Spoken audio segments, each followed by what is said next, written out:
Hello and welcome.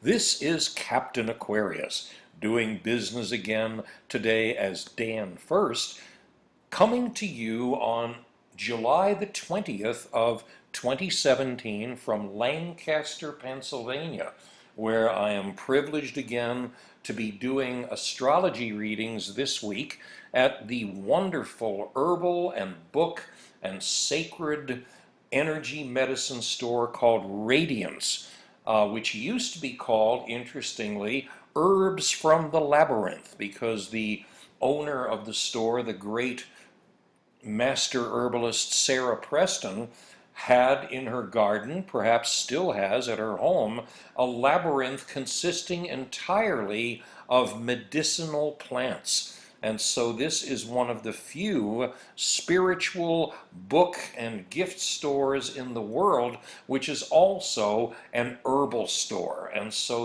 at this astounding place this week, I get to do readings right up to the time on July the 23rd, when the next major lunation of the year is coming. That is the black moon of July the 23rd. So this is going to be our main business today, to look at the chart that you see here, which is entitled Black Moon Hamptons, because it is cast in exactly for the Hamptons in Long Island, New York. That is the fabulously wealthy playground communities where the wealthy people from the entire New York and Connecticut and Massachusetts regions love to congregate in the summer in order to hang out with each other, make their deals, make their promises, have their affairs, and so on and so on. We will see later on why this is such an appropriate choice, you see, because something looking very much like this chart would be in effect for the entire eastern time zone of the United States. But there is a subtle difference here which is very much worth noticing. For example, if you look at the chart, which is cast for 5:45 a.m. in Southampton, New York. That is right in the south coast of the island of Long Island itself. What you are going to see here is a very strong combination of tightly clustered points in the early degrees of Leo over on the left side of the chart, where you see the moon and the sun in exactly the same degree of the zodiac, because this is the way it always is at a black moon. These two great lights during the moon's window of invisibility are always in exactly the same location in the zodiac, to the degree and to the minute. That's why it is under this kind of alignment that solar eclipses always occur, as they will next month. We will have a little more to say about this later in this recording, and also as we get closer, because there are two more recordings to do in this series before we get to the actual eclipse on August the 21st. Well, as long as we're talking about it, let's look at it for a moment and then come back to the chart in a little while. The diagram that you see here shows why this period is considered unusual, exciting, rare, baleful by different people depending on their points of view, because you notice the paths of totality of two different solar eclipses in 2017 and 2024, crossing the entire continental United States and crossing in the area near St. Louis, Missouri, Paducah, Kentucky. The crossing point, if it has any particular meaning, who knows? Maybe this means that when the eclipses are over and the lights come back on, some kind of unusual awakening and enlightenment occurs in this sector of the Christian Bible Belt, which would certainly be very welcome, since Kentucky is the state that keeps sending Senator Mitch McConnell back to re-election, and it's also the top of the Bible Belt. Perhaps this is a time when the lights go on in this area. We will explore the actual meanings and dynamics of eclipses a little more as we go along in this series, but at least this shows you what the basic plan is for the total solar eclipses crossing the continental United States in 2017 and 2024. They are not by any means the only total solar eclipses that occur during this interval of time. They are only the two that cross the entire continental United States. So back to our chart for the Black Moon in the Hamptons in New York, and this cluster of points in the chart that we started with. The moon and the sun both located in the 12th house in a very tight conjunction with the ascendant point, that is the terminus of the heavy bold line, the horizontal one that you see going out to the extreme point of 1 degree of the sign of Leo in 13 minutes, and right below that the planet Mars. So this is a quadruple conjunction here of 4 different points, 3 planets and 1 major angular point, as these are called in the chart, and they are in a very tight combination with each other. This is a triple Leo chart in the sense that the sun, the moon, and the ascendant are all in this sign. If you were to look at this period of time, this exact moment in time, for another location in the eastern United States, for example, if you were to cast it for the place where I am now in Lancaster, Pennsylvania, somewhat to the west, then all of these points early in the sign of Leo would be in the 1st house of the chart. In this one, interestingly enough, the moon and sun are in the 12th house, which is the house of secrets and shadows, and of energies that are not yet fully developed and ready for expression in the light of day. Whereas the 1st house, where Mars is located, is the light of day.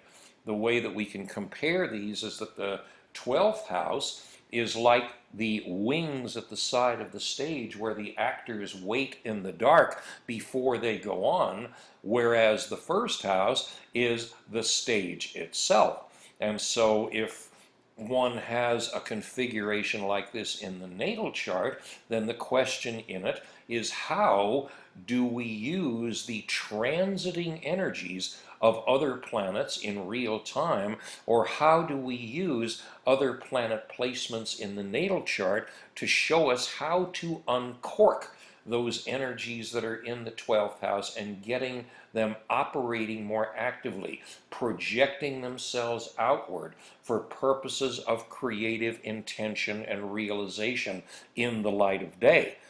In this chart, as we see, there are a couple of other planet placements that are very powerful and dynamic in relation to this early Leo cluster that we have been talking about. One of them is the planet Chiron in Pisces in the 9th house. Chiron, the wounded healer. If you were to add only 1.5 degrees of zodiac distance to Chiron's position, then he would be at 0 degrees of Aries, meaning that he would be in a very strong and favorable 120-degree trine to all of these points in the 12th and 1st houses. Also, what you see up here, the planet Uranus, the revolutionary, the bringer of change, the worker of magical effects, the trickster and magician. If you add only about 1.5 degrees to his position, then he will wind up, in fact, at 0 degrees of Taurus, which means that he would be at what is called a 90-degree square to the position of these planets in the early degrees of Leo. So this is a very, very strong and dynamic combination, which means that it is possible to coalesce all of these planets for the purpose of healing and regeneration, the identifying of wounds, the modifying of existing wounding behavior, and so on. So its possibilities are very strong. However, with Uranus in the mix as well, there is a certain electricity, a certain suddenness, a certain tendency to go quickly in the direction of impulsive actions, which may indeed be aggressive, forceful, and even violent. So this is why, naturally, there are predictions of this nature coming at this black moon. Not necessarily that there must be bloodshed, but that there will be violent people looking to get their way in the world and persuading others to support them and align with them. How can this possibility be modified in the chart? As so often happens, by the people with the money, who naturally want things to happen less violently, at least in their own country, no matter how many bombs they're dropping in other parts of the world, so that the money and the advantage and the opportunities can keep flowing smoothly for the benefit of the people they want to help and support. That's the effect, you see, of having the planet Saturn, the teacher, in the 5th house in Sagittarius, in a very strong trine to Mercury and the Moon's node in the 2nd house of money. There are strong financial opportunities to be manifested here. There are strong outcomes to be realized from disciplined hard work, which is where Saturn comes in. And so these are some of the things that we notice here. We also notice that compromises will be made, especially where money is concerned, where institutions of power and authority and individual powerful people are concerned, because the planet Jupiter down at the bottom of the chart in the sign of Libra is exactly opposite to the point at the top. On the outer edge of the wheel at 16 degrees of Aries, 29 minutes, which is called the midheaven, because this represents our most authentic values and principles and goals. With Aries at this point, this chart represents the ability to envision bold and courageous new actions, the warrior on the attack in the righteous fight for what must be done. However, the money at the bottom of the chart, the money, the people, and the institutions of power are acting as a brake on things. So that's why there will be so much tension at this black moon between people who want to make positive and creative and at least assertive moves versus those who want to conserve and contain. So for the first time in these readings, what we're going to look at here is some astrocartography maps which pertain to the place where this black moon is happening, and also to other places in the world where we see similar planet alignments. We go to the first one here, which shows the actual moment of the black moon as it's reflected in planet lines that you see covering the eastern area of New York State, the areas of Vermont and western Massachusetts, all of Connecticut, close to Rhode Island. All of these areas are affected by all of these lines, which have a range altogether of about 300 miles to either side. The vertical blue Jupiter line is the richest line in the map, and it conveys the ability to realize monetary gain, both in the form of money, in the form of large tangible possessions, land, houses, other big tangible things, and it is crossing in the Hamptons, as you see, the southern shore of Long Island, the yellow sun line and the gray moon line, which you notice there in conjunction with each other or in congruence with each other, because these two planets are in exactly the same position, so that they will appear effectively as one line with two different colors. The other one that's coming through here is the bright red Mars line, the warrior on the attack.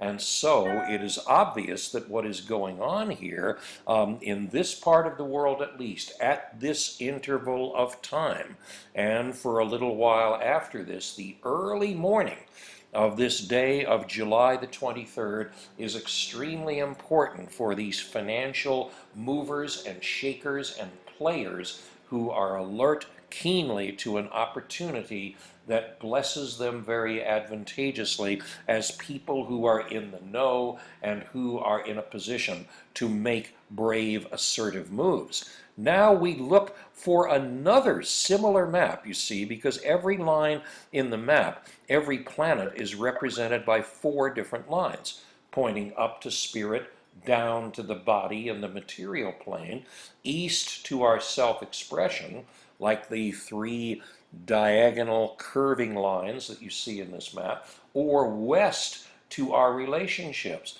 Therefore, it must happen in 3 other places in the world that a similar configuration of planet lines is going to occur.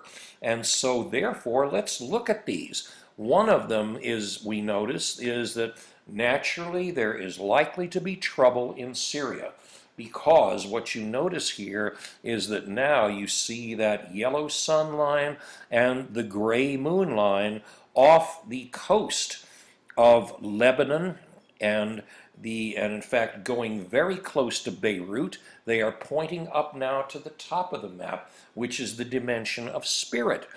The red Mars line, also pointing to the top of the map, means that this is a place in which, at least in this moment of time, people will be attempting to achieve radical new solutions to problems that are very closely connected with their highest spiritual principles. That's why this red Mars line is called the pioneer line, because it embodies that boldness and that creative vision of the person who builds the log cabin in the wilderness, braves the elements and the animals and the armed Republicans and other nutcases, and wins out in the end by completing the project and gaining a strong sense of satisfaction. The problem here, not the fly in the ointment, but the bomb in the ointment, you see, is that the purple line of Uranus the revolutionary is crossing the Mars line, and you notice that the red Mars line and the purple Uranus line are in effect scissoring the city of Damascus, very close to both of them. So is it likely at this time that there is going to be continued violence in Syria? Yes, the likelihood of this is strong. Is it possible that there will be bold new attempts to rectify this situation? These are possible too, but realistically, as we have seen in an earlier video here, the problem in Syria is very simple. There are 2 competing pipelines here, one of them controlled by the United States, the other controlled by Russia, for purposes of getting their natural energy supplies out of the Middle East and either piped to other countries or loaded on ships in the Eastern Mediterranean.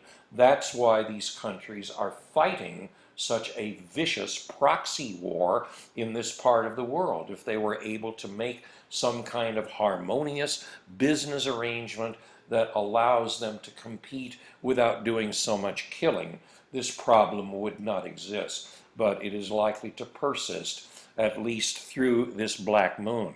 And so we look at one other map in this series, and this is for Eastern China, Korea, and Japan, where we see the same lines present, the Sun, Moon, and Mars lines off the coast of Japan, all of them pointing west in the direction of partnership, while the purple Uranus line going to the bottom of the map is east of Beijing, and the dark red Pluto line of death and transformation going right through South Korea within range of North Korea. The implications of this are pretty plain and easy to understand. It is a time when we need to concentrate on the images and the practices of peace for purposes of counteracting the energies of the time, which will so much be directed toward conflict and misunderstanding. Let us look at images like the one that you see here by the artist Virginia Peck, who lives in San Miguel de Allende, Mexico. Let us contemplate, let us align in peace and hold the frequencies of courage and love.